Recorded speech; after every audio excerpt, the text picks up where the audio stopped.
were always doing the skedaddle, usually in the middle of the night. I sometimes heard Mom and Dad discussing the people who were after us. Dad called them henchmen, bloodsuckers, and the Gestapo.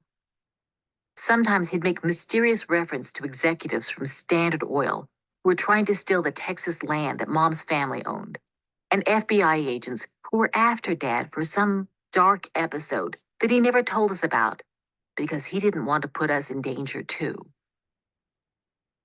Dad was so sure a posse of federal investigators was on our trail that he smoked his unfiltered cigarettes from the wrong end.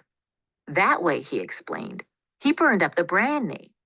And if the people who were tracking us looked in his ashtray, they'd find unidentifiable butts instead of Pall Malls that could be traced to him. Mom, however, told us that the FBI wasn't really after Dad. He just liked to say they were because it was more fun having the FBI on your tail than bill collectors. We moved around like nomads. We lived in dusty little mining towns in Nevada, Arizona, and California. They were usually nothing but a tiny cluster of sad, sunken shacks, a gas station, a dry goods store, and a bar or two. They had names like Needles and Boys, Pie, Goffs, and Y. And they were near places like the Superstition Mountains, the dried up Soda Lake, and the Old Woman Mountain. The more desolate and isolated a place was, the better Mom and Dad liked it. Dad would get a job as an electrician or engineer in a gypsum or copper mine. Mom liked to say Dad could talk a blue streak, spinning tales of jobs he'd never had and college degrees he'd never earned. He could get about any job he wanted. He just didn't like keeping it for long. Sometimes he made money gambling or doing odd jobs. When he got bored or was fired, or the unpaid bills piled up too high, or the lineman from the electrical company found out he had hot-wired our trailer to the utility poles, or the FBI was closing in, we packed up in the middle of the night and took off, driving until Mom and Dad found another small town that caught their eye. Then would circle around, looking for houses with "For Rent" signs stuck in the front yard. Every now and then, we'd go stay with Grandma Smith, Mom's mom, who lived in a big white house in Phoenix.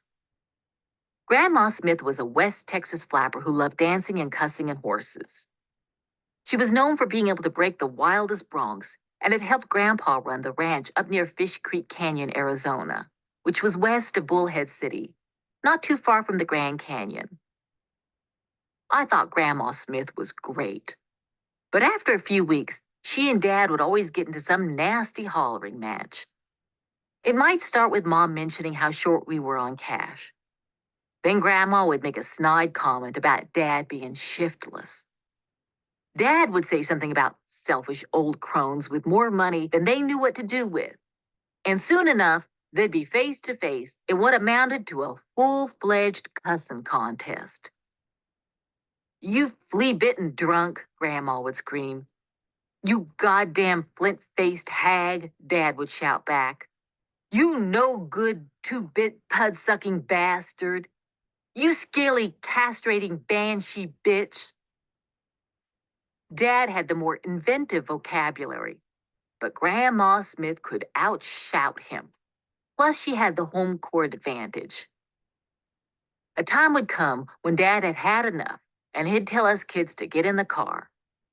Grandma would yell at Mom not to let that worthless horse's ass take her grandchildren. Mom would shrug and say there was nothing she could do about it. He was her husband. Off we'd go, heading out into the desert in search of another house for rent in another little mining town. Some of the people who lived in those towns had been there for years. Others were rootless, like us, just passing through. They were gamblers or ex-cons or war veterans, or what Mom would call loose women. There were old prospectors, their faces wrinkled and brown from the sun, like dried up apples. The kids were lean and hard, with calluses on their hands and feet. We'd make friends with them, but not close friends, because we knew we'd be moving on sooner or later. We might enroll in school, but not always. Mom and Dad did most of our teaching. Mom had us all reading books without pictures by the time we were 5, and Dad taught us math. He also taught us the things that were really important and useful, like how to tap out Morse code, and how we should never eat the liver of a polar bear because all the vitamin A in it could kill us. He showed us how to aim and fire his pistol, how to shoot Mom's bow and arrows, and how to throw a knife by the blade so it landed in the middle of a target with a satisfying thwack. By the time I was 4, I was pretty good with Dad's pistol, a big black 6-shot revolver, and could hit 5 out of 6 beer bottles at 30 paces.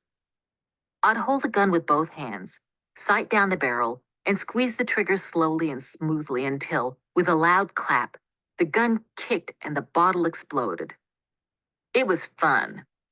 Dad said my sharpshooting would come in handy if the feds ever surrounded us. Mom had grown up in the desert. She loved the dry, crackling heat, the way the sky at sunset looked like a sheet of fire, and the overwhelming emptiness and severity of all that open land that had once been a huge ocean bed. Most people had trouble surviving in the desert, but Mom thrived there. She knew how to get by on next to nothing. She showed us which plants were edible and which were toxic. She was able to find water when no one else could, and she knew how little of it you really needed. She taught us that you could wash yourself up pretty clean with just a cup of water. She said it was good for you to drink unpurified water, even ditch water, as long as animals were drinking from it. Chlorinated city water was for namby-pamby, she said. Water from the wild helped build up your antibodies. She also thought toothpaste was for namby-pambies. At bedtime, we'd shake a little baking soda into the palm of one hand, mix in a dash of hydrogen peroxide, then use our fingers to clean our teeth with the fizzing paste. I loved the desert too. When the sun was in the sky, the sand would be so hot that it would burn your feet if you were the kind of kid who wore shoes. But since we always went barefoot, our soles were as tough and thick as cowhide. We'd catch scorpions and snakes and horny toads. We'd search for gold, and when we couldn't find it, we'd collect other valuable rocks like turquoise and garnets. There'd be a cool spell come sundown when the mosquitoes would fly in so thick that the air would grow dark with them. Then at nightfall, it turned so cold that we usually needed blankets. There were fierce sandstorms. Sometimes they hit without warning, and other times you knew one was coming when you saw batches of dust devils swirling and dancing their way across the desert. Once the wind started whipping up the sand, you could only see a foot in front of your face. If you couldn't find a house or a car or a shed to hide in when the sandstorm started, you had to squat down and close your eyes and mouth real tight and cover your ears and bury your face in your lap until it passed, or else your body cavities would fill with sand. A big tumbleweed might hit you, but they were light and bouncy and didn't hurt. If the sandstorm was really strong, it knocked you over and you rolled around like you were a tumbleweed. When the rains finally came, the skies darkened and the air became heavy. Raindrops the size of marbles came pelting out of the sky. Some parents worried that their kids might get hit by lightning, but Mom and Dad never did, and they let us go out and play in the warm, driving water. We splashed and sang and danced. Great bolts of lightning cracked from the low-hanging clouds, and thunder shook the ground. We gasped over the most spectacular bolts, as if we were watching a fireworks show. After the storm, Dad took us to the arroyos and we watched the flash floods come roaring through. The next day, the saguaros and prickly pears were fat from drinking as much as they could, because they knew it might be a long, long time until the next rain. We were sort of like the cactus. We ate irregularly, and when we did, we'd gorge ourselves. Once when we were living in Nevada, a train full of cantaloupes heading east jumped the track. I had never eaten a cantaloupe before, but Dad brought home crates and crates of them. We had fresh cantaloupe, stewed cantaloupe, even fried cantaloupe. One time in California, the grape pickers went on strike. The vineyard owners let people come pick their own grapes for a nickel a pound. We drove about 100 miles to the vineyards, where the grapes were so ripe they were about to burst on the vine in bunches bigger than my head. We filled our entire car full of green grapes, the trunk, even the glove compartment, and Dad piled stacks in our laps so high we could barely see over the top. For weeks afterward, we ate green grapes for breakfast, lunch, and dinner. All this running around and moving was temporary, Dad explained. He had a plan. He was going to find gold. Everybody said Dad was a genius. He could build or fix anything. One time, when a neighbor's TV set broke, Dad opened the back and used a macaroni noodle to insulate some crossed wires. The neighbor couldn't get over it. He went around telling everybody in town that Dad sure knew how to use his noodle. Dad was an expert in math and physics and electricity. He read books on calculus and logarithmic algebra and loved what he called the poetry and symmetry of math. He told us about the magic qualities every number has and how numbers unlock the secrets of the universe. But Dad's main interest was energy. Thermal energy, nuclear energy, solar energy, electrical energy, and energy from the wind. He said there were so many untapped sources of energy in the world that it was ridiculous to be burning all that fossil fuel. Dad was always inventing things too. One of his most important inventions was a complicated contraption he called the prospector. It was going to help us find gold. The prospector had a big flat surface, about 4 feet high and 6 feet wide, and it rose up in the air at an angle. The surface was covered with horizontal strips of wood separated by gaps. The prospector would scoop up dirt and rocks and sift them through the maze of wooden strips. It could figure out whether a rock was gold by the weight. It would throw out the worthless stuff and deposit the gold nuggets in a pile. So whenever we needed groceries, we could go out back and grab ourselves a nugget. At least, that was what it would be able to do once Dad finished building it. Dad let Brian and me help him work on the prospector. We'd go out behind the house, and I'd hold nails while Dad hit them. Sometimes he let me start the nails, and then he'd drive them in with one hard blow from the hammer. The air would be filled with sawdust and the smell of freshly cut wood, and the sound of hammering and whistling because Dad always whistled while he worked. In my mind, Dad was perfect, although he did have what Mom called a little bit of a drinking situation. There was what Mom called Dad's beer phase. We could all handle that. Dad drove fast and sang really loud, and locks of his hair fell into his face, and life was a little bit scary, but still a lot of fun. But when Dad pulled out a bottle of what Mom called the hard stuff, she got kind of frantic, because after working on the bottle for a while, Dad turned into an angry-eyed stranger who threw around furniture and threatened to beat up Mom or anyone else who got in his way. When he'd had his fill of cussing and hollering and smashing things up, he'd collapse.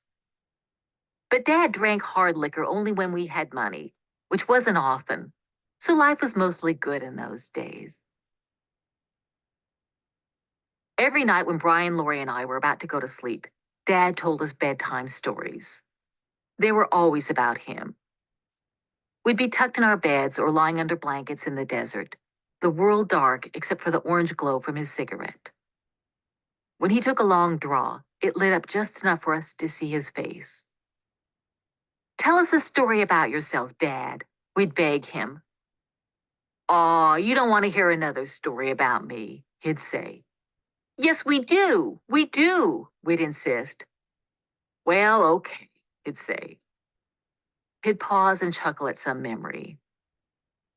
"There's many a damned foolhardy thing that your old man has done, but this one was harebrained. even for a crazy son of a bitch like Rex Walls. And then he'd tell us about how, when he was in the Air Force and his plane's engine conked out, he'd made an emergency landing in a cattle pasture and saved himself and his crew. Or about the time he wrestled a pack of wild dogs that had surrounded a lame Mustang. Then there was the time he fixed a broken sluice gate on the Hoover Dam and saved the lives of thousands of people who would have drowned if the dam had burst. There was also the time he went AWOL in the Air Force to get some beer. And while he was at the bar, he caught a lunatic who was planning to blow up the airbase, which just went to show that occasionally it paid to break the rules. Dad was a dramatic storyteller. He always started out slow, with lots of pauses. "Go on, what happened next?" would ask, even if we'd already heard that story before. Mom giggled or rolled her eyes when Dad told his stories, and he glared at her. If someone interrupted his storytelling, he got mad, and we had to beg him to continue and promise him that no one would interrupt again. Dad always fought harder, flew faster, and gambled smarter than everyone else in his stories. Along the way, he rescued women and children and even men who weren't as strong and clever. Dad taught us the secrets of his heroics. He showed us how to straddle a wild dog and break his neck, and where to hit a man in the throat so you could kill him with one powerful jab. But he assured us that as long as he was around, we wouldn't have to defend ourselves because, by God, anyone who so much as laid a finger on any of Rex Walls' children was going to get their butts kicked so hard that you could read Dad's shoe size on their ass cheeks. When Dad wasn't telling us about all the amazing things he had already done, he was telling us about the wondrous things he was going to do, like build the glass castle. All of Dad's engineering skills and mathematical genius were coming together in one special project, a great big house he was going to build for us in the desert. It would have a glass ceiling and thick glass walls, and even a glass staircase. The glass castle would have solar cells on the top that would catch the sun's rays and convert them into electricity for heating and cooling and running all the appliances. It would even have its own water purification system. Dad had worked out the architecture and the floor plans and most of the mathematical calculations. He carried around the blueprints for the glass castle wherever we went, and sometimes he'd pull them out and let us work on the design for our rooms. All we had to do was find gold, Dad said, and we were on the verge of that. Once he finished the prospector and we struck it rich, he'd start work on our glass castle. As much as Dad liked to tell stories about himself, it was almost impossible to get him to talk about his parents or where he was born. We knew he came from a town called Welch in West Virginia, where a lot of coal was mined, and that his father had worked as a clerk for the railroad, sitting every day in a little station house, writing messages on pieces of paper that he held up on a stick for the passing train engineers. Dad had no interest in a life like that, so he left Welch when he was 17 to join the Air Force and become a pilot. One of his favorite stories, which he must have told us 100 times, was about how he met and fell in love with Mom. Dad was in the Air Force and Mom was in the USO. But when they met, she was on leave visiting her parents at their cattle ranch near Fish Creek Canyon. Dad and some of his Air Force buddies were on a cliff of the canyon, trying to work up the nerve to dive into the lake 40 feet below, when Mom and a friend drove up. Mom was wearing a white bathing suit that showed off her figure and her skin, which was dark from the Arizona sun. She had light brown hair that turned blonde in the summer, and she never wore any makeup except deep red lipstick. She looked just like a movie star, Dad always said. But hell, he'd met a lot of beautiful women before, and none of them had ever made him weak in the knees. Mom was different. He saw right away that she had true spirit. He fell in love with her the split second he laid eyes on her. Mom walked up to the Air Force men and told them that diving off the cliff was no big deal. She'd been doing it since she was little. The men didn't believe her, so Mom went right to the edge of the cliff and did a perfect swan dive into the water below. Dad jumped in after her. No way in hell, he'd say, was he going to let a fine broad like that get away from him. "What kind of dive did you do, Dad?" I asked whenever he told the story. "A parachute dive. Without the parachute," he always answered. Dad swam after Mom, and right there in the water, he told her he was going to marry her. 23 men had already proposed to her, Mom told Dad, and she had turned them all down. "What makes you think I'd accept your proposal?" she asked.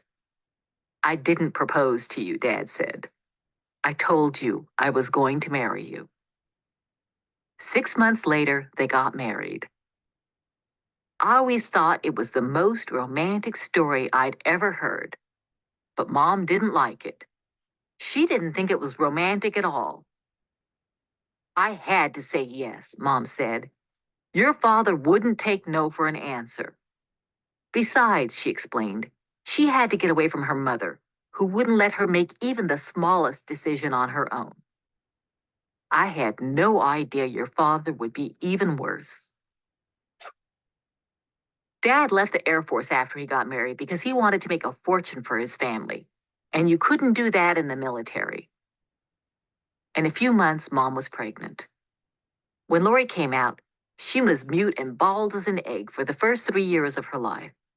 Then suddenly she sprouted curly hair the color of a new penny and started speaking nonstop.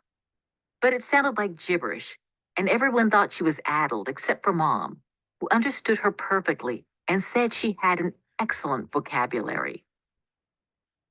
A year after Lori was born, Mom and Dad had a second daughter, Mary Charlene, who had coal-black hair and chocolate brown eyes, just like Dad.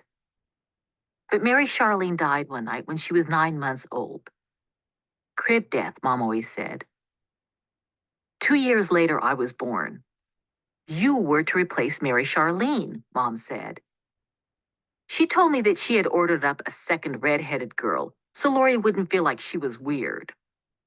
"You were such a skinny baby," Mom used to tell me. "The longest, boniest thing the nurses had ever seen." Brian arrived when I was 1. He was a blue baby, Mom said. When he was born, he couldn't breathe and came into this world having a seizure. Whenever Mom told the story, she would hold her arms rigid and clench her teeth and go bug-eyed to show how Brian looked. Mom said when she saw him like that, she thought, "Uh-oh, looks like this one's a goner too." But Brian lived. For the first year of his life, he kept having those seizures. Then one day they just stopped. He turned into a tough little guy who never whined or cried, even the time I accidentally pushed him off the top bunk and he broke his nose. Mom always said people worried too much about their children. "Suffering when you're young is good for you," she said. "It immunizes your body and your soul." And that was why she ignored us kids when we cried. "Fussing over children who cry only encourages them," she told us. "That's positive reinforcement for negative behavior." Mom never seemed upset about Mary Charlene's death. "God knows what he's doing," she said. "He gave me some perfect children, but he also gave me one that wasn't so perfect. So he said, oops, I better take this one back." Dad, however, wouldn't talk about Mary Charlene. If her name came up, his face grew stony and he'd leave the room. He was the one who found her body in the crib, and Mom couldn't believe how much it shook him up. When he found her, he stood there like he was in shock or something, cradling her stiff little body in his arms, and then he screamed like a wounded animal, she told us. I never heard such a horrible sound. Mom said Dad was never the same after Mary Charlene died. He started having dark moods, staying out late and coming home drunk, and losing jobs. One day, soon after Brian was born, we were short on cash. So Dad pawned Mom's big wedding ring, which her mother had paid for, and that upset Mom. After that, whenever Mom and Dad got into a fight, Mom brought up the ring, and Dad told her quit her damn belly aching. He said he was going to get her a ring even fancier than the one he pawned. That was why we had to find gold, to get Mom a new wedding ring. That, and so we could build a glass castle. Do you like always moving around? Lori asked me. Of course I do, I said. Don't you? Sure, she said. It was late afternoon and we were parked outside of a bar in the Nevada desert. It was called the Bar None Bar. I was 4 and Lori was 7. We were on our way to Las Vegas. Dad decided it would be easier, as he put it, to accumulate the capital necessary to finance the prospector if he hit the casinos for a while. We'd been driving for hours when he saw the Bar None Bar, pulled over the green caboose. The Blue Goose had died, and now we had another car, a station wagon Dad had named the Green Caboose, and announced he was going inside for a quick nip. Mom put on some red lipstick and joined him, even though she didn't drink anything stronger than tea. They had been inside for hours. The sun hung high in the sky, and there was not the slightest hint of a breeze. Nothing moved except some buzzards on the side of the road, pecking over an unrecognizable carcass. Brian was reading a dog-eared comic book. How many places have we lived? I asked Lori. That depends on what you mean by lived, she said. If you spend one night in some town, did you live there? What about 2 nights? Or a whole week? I thought. If you unpack all your things, I said. We counted 11 places we had lived. Then we lost track. We couldn't remember the names of some of the towns or what the houses we had lived in looked like. Mostly, I remember the inside of cars.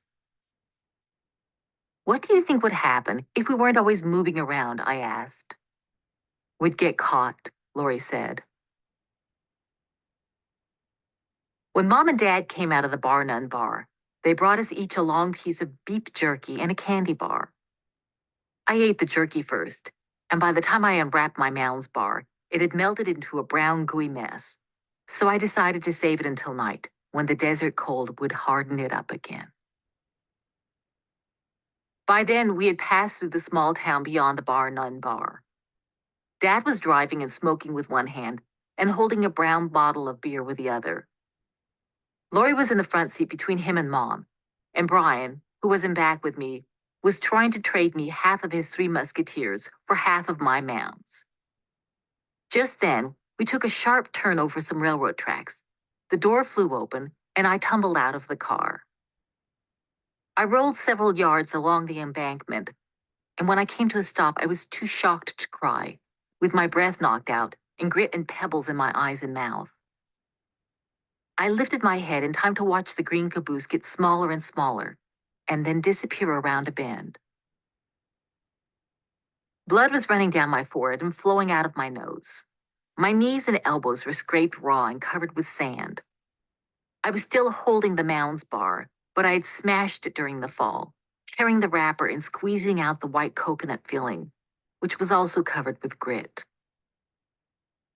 Once I got my breath back, I crawled along the railroad embankment to the road and sat down to wait for Mom and Dad to come back. My whole body felt sore. The sun was small and white and broiling hot. A wind had come up and was roiling the dust along the roadside. I waited for what seemed like a long time before I decided it was possible Mom and Dad might not come back for me. They might not notice I was missing. They might decide it wasn't worth the drive back to retrieve me. That, like Coyote the cat, I was a bother and a burden they could do without. The little town behind me was quiet, and there were no other cars on the road. I started crying, but that only made me feel more sore. I got up and began to walk back toward the houses, and then I decided that if Mom and Dad did come for me, they wouldn't be able to find me. So I returned to the railroad tracks and sat down again.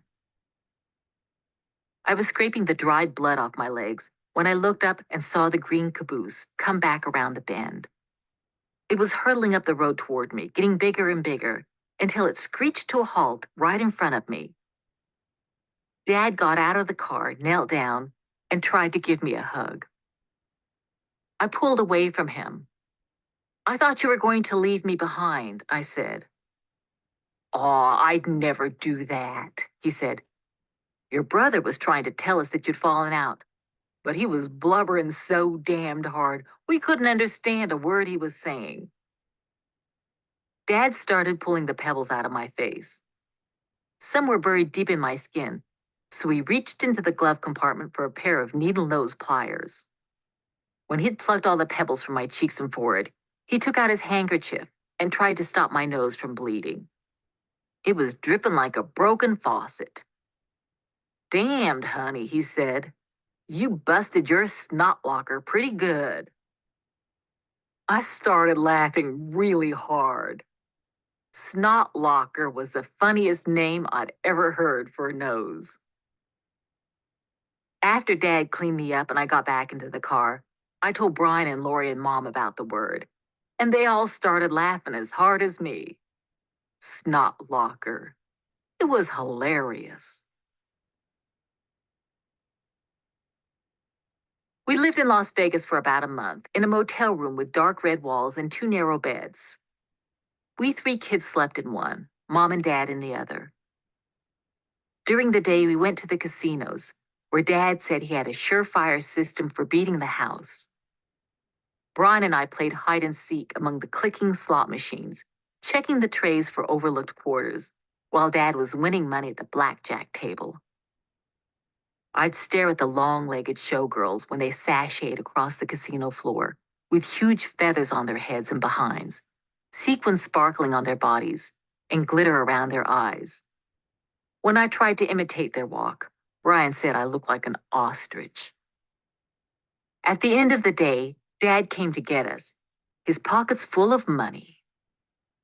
He bought us cowboy hats and fringed vests, and we ate chicken fried steaks in restaurants with ice-cold air conditioning and a miniature jukebox at each table.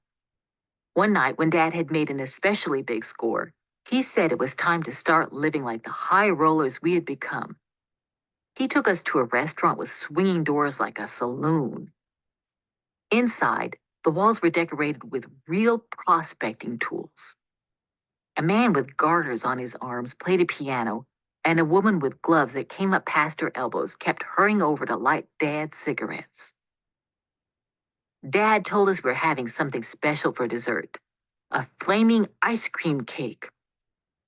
The waiter wheeled out a tray with a cake on it, and the woman with the gloves lit it with a taper.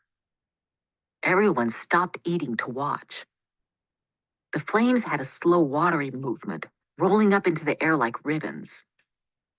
Everyone started clapping, and Dad jumped up and raised the waiter's hand above his head as if he'd won first prize. A few days later, Mom and Dad went off to the blackjack table and then almost immediately came looking for us. Dad said one of the dealers had figured out that he had a system and had put the word out on him. He told us it was time to do the skedaddle. We had to get away from Las Vegas, Dad said, because the mafia, which owned the casinos, was after him. We headed west, through desert and then mountains. Mom said we should all live near the Pacific Ocean at least once in our lives, so we kept going all the way to San Francisco. Mom didn't want us staying in one of those tourist trap hotels near Fisherman's Wharf, which she said were inauthentic and cut off from the real life of the city. So we found one that had a lot more character, in a place called the Tenderloin District. Sailors and women with lots of makeup stay there too. Dad called it a flop house, but Mom said it was an SRO. And when I asked what that stood for, she told me the hotel was for special residents only. While Mom and Dad went looking out for investment money for the prospector, we kids stayed in the hotel. One day, I found a half-full box of matches. I was thrilled, because I much preferred the wooden matches that came in boxes over the flimsy ones in the cardboard books. I took them upstairs and locked myself in the bathroom. I pulled off some toilet paper, lit it, and when it started burning, I threw it down the toilet. I was torturing the fire, giving it life and snuffing it out. Then I got a better idea. I made a pile of toilet paper in the toilet, lit it, and when it started burning, the flame shooting silently up out of the bowl, I flushed it down the toilet. One night, a few days later, I suddenly woke up. The air was hot and stifling. I smelled smoke and then saw flames leaping at the window. At first, I couldn't tell if the fire was inside or outside, but then I saw that one of the curtains, only a few feet from the bed, was ablaze. Mom and Dad were not in the room, and Lori and Brian were still asleep. I tried to scream to warn them, but nothing came out of my throat. I wanted to reach over and shake them awake, but I couldn't move. The fire was growing bigger, stronger, and angrier. Just then, the door burst open. Someone was calling our names. It was Dad. Lori and Brian woke up and ran to him, coughing from the smoke. I still couldn't move. I watched the fire, expecting that any moment my blanket would burst into flames. Dad wrapped the blanket around me and picked me up, then ran down the stairs, leading Lori and Brian with one arm and holding me in the other. Dad took us kids across the street to a bar, then went back to help fight the fire. A waitress with red fingernails and blue-black hair asked if we wanted a Coca-Cola, or heck, even a beer, because we'd been through a lot that night. Brian and Lori said yes, please, to Cokes. I asked if I might please have a Shirley Temple, which was what Dad bought me whenever he took me to a bar. For some reason, the waitress laughed. The people at the bar kept making jokes about women running naked out of the burning hotel. All I had on was my underwear, so I kept the blanket wrapped tightly around me. After I drank my Shirley Temple, I tried to go back across the street to watch the fire, but the waitress kept me at the bar, so I climbed up on a stool and watched through the window. The fire trucks had arrived. There were flashing lights and men in black rubber coats holding canvas hoses with big jets of water coming out of them. I wondered if the fire had been out to get me. I wondered if all fire was related, like Dad said all humans were related. If the fire that had burned me that day while I cooked hot dogs was somehow connected to the fire I'd flushed down the toilet and the fire burning at the hotel. I didn't have the answers to those questions, but what I did know was that I lived in a world that at any moment could erupt into fire. It was the sort of knowledge that kept you on your toes. After the hotel burned down, we lived for a few days on the beach. When we put down the back seat of the green caboose, there was room for everyone to sleep, though sometimes someone's feet would be sticking in my face. One night, a policeman tapped on our window and said we had to leave. It was illegal to sleep on the beach. He was nice and kept calling us folks, and even drew us a map to a place where we could sleep without getting arrested. But after he left, Dad called him the goddamn Gestapo and said that people like that got their jollies pushing people like us around. Dad was fed up with civilization. He and Mom decided we should move back to the desert and resume our hunt for gold without our starter money.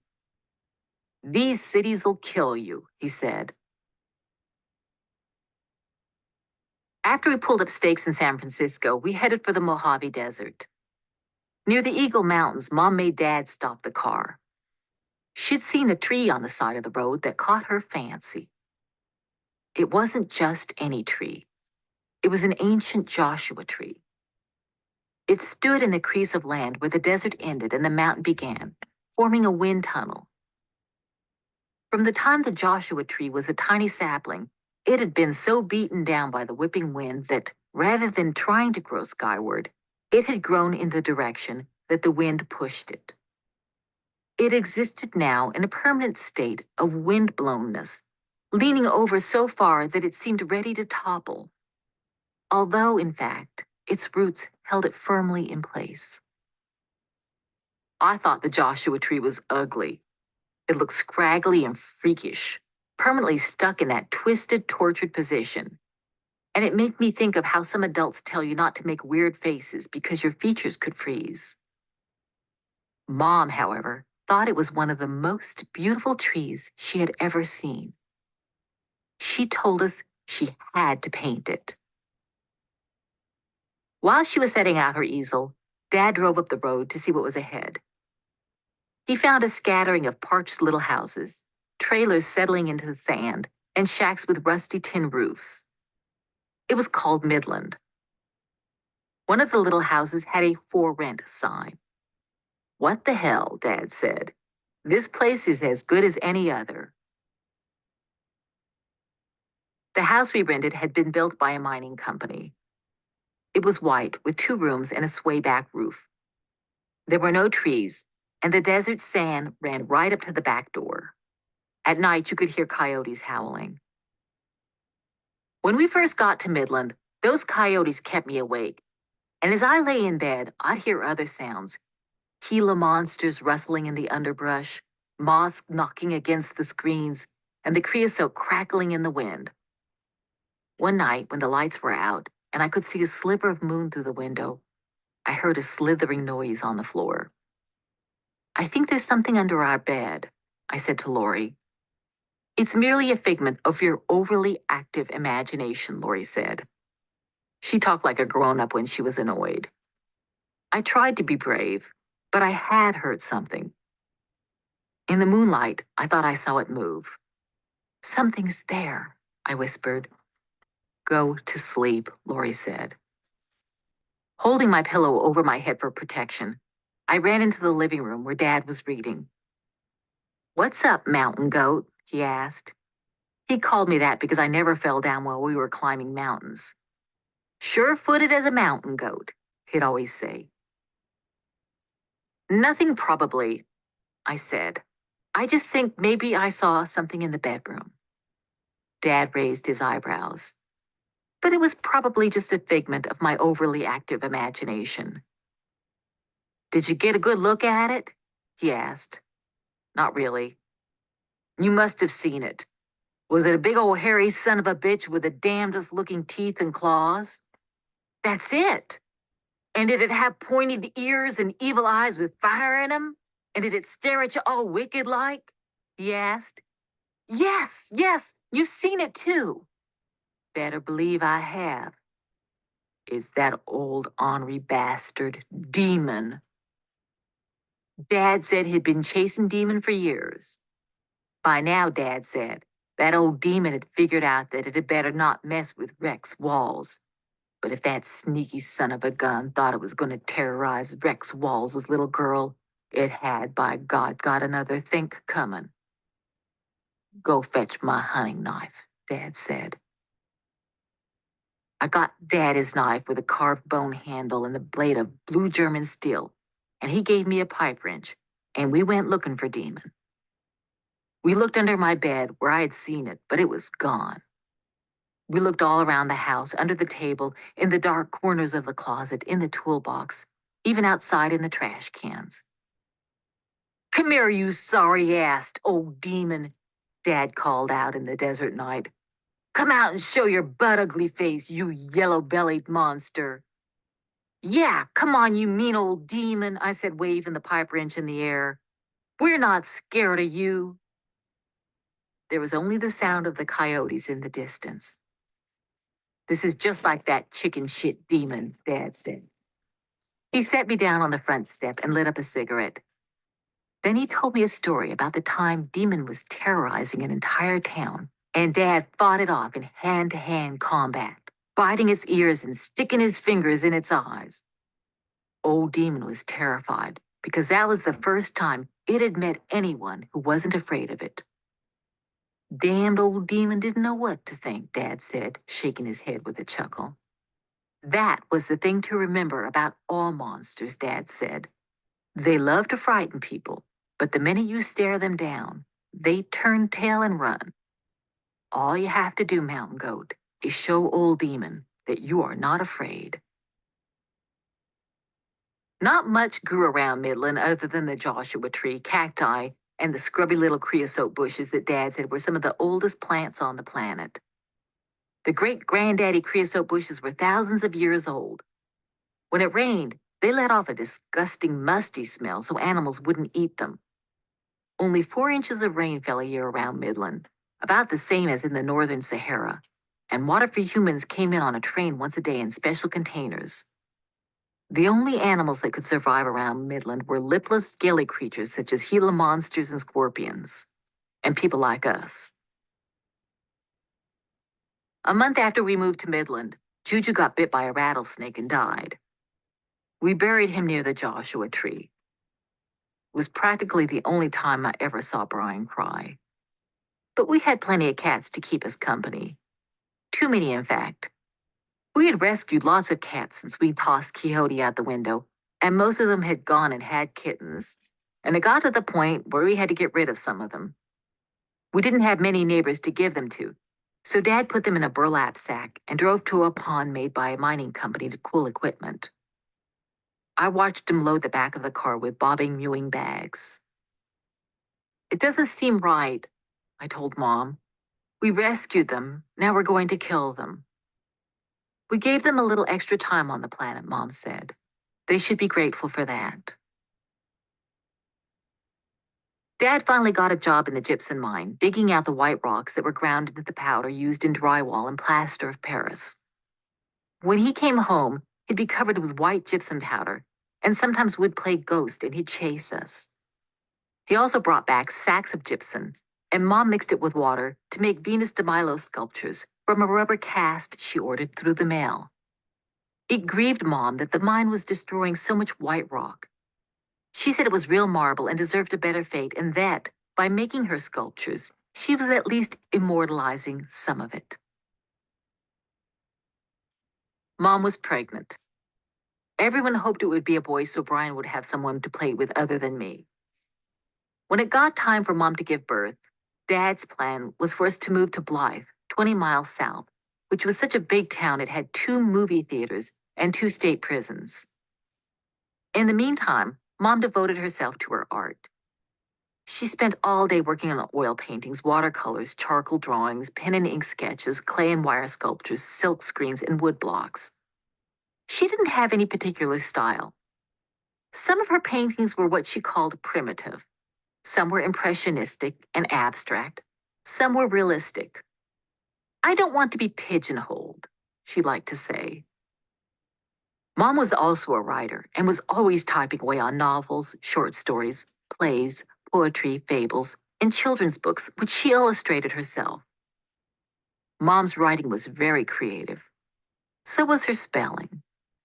She needed a proofreader, and when Lori was just 7 years old, she would go over Mom's manuscripts, checking for errors. While we were in Midland, Mom painted dozens of variations and studies of the Joshua tree. We'd go with her and she'd give us art lessons. One time, I saw a tiny Joshua tree sapling growing not too far from the old tree. I wanted to dig it up and replant it near our house.